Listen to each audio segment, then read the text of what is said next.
দিতেছি।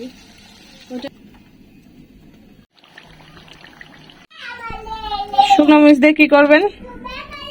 শুকনো মরিচ ডালবো ওই আচারে বানানোর জন্য, জলপাই আচার।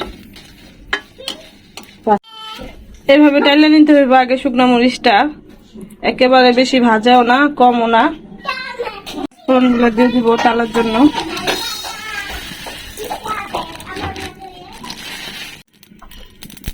একটা সুন্দর শব্দ হইতেছে সরষা ভাজার থেকে, ভালোই লাগতেছে শব্দটা শুনতে, আর অনেক সুন্দর একটা ঘেরানো হইতেছে।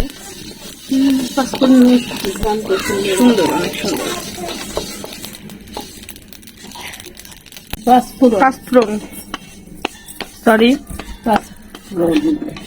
সাথে সরষে আছে না? সবই আছে, এই জন্যই তো পাঁচফোড়ন। 5-6 পদ থাকে তো। শসাতে দিলাম,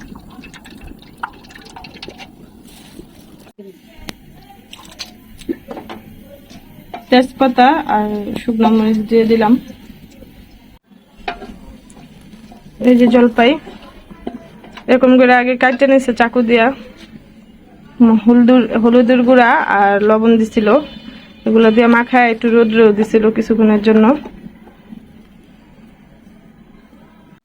আর এখন একটু হলুদের গুঁড়া দিয়ে দিন,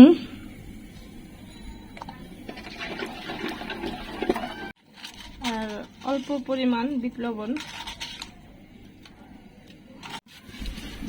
জলপাই গুলো দিয়ে দিতেছি।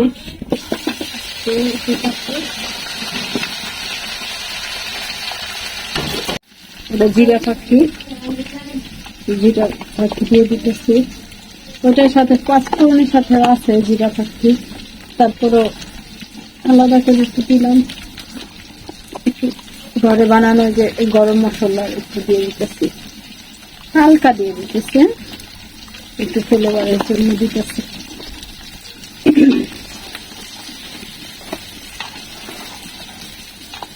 চালে ভাজা পরে চিনি দেবো।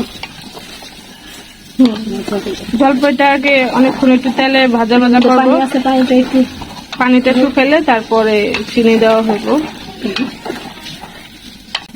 রংটা আস্তে আস্তে চেঞ্জ হইতেছে জলপাইয়ের, দেখতেই পারতেছেন। অনেক সুন্দর একটা কালার আইছে, আরো সুন্দর কালার আইব আস্তে আস্তে।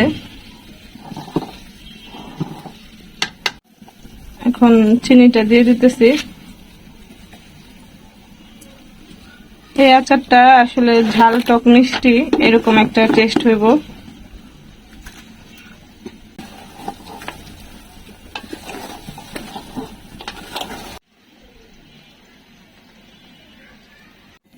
এখন যে পাঁচফোড়ন গুলা ব্লেন্ডারে ভাঙানো হয়েছে ওগুলো এখন দিয়ে দিব জলপাইয়ের ভিতরে।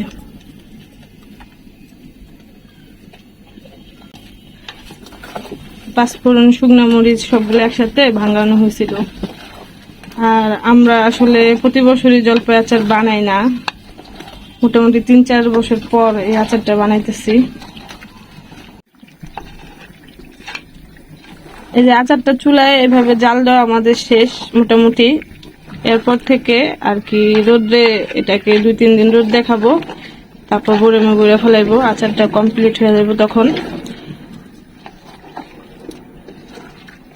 জাল দেওয়ার আর দরকার নাই, আর জাল দেওয়া হইব না, শেষ। তারপর রোদ্রে দেওয়া হইব।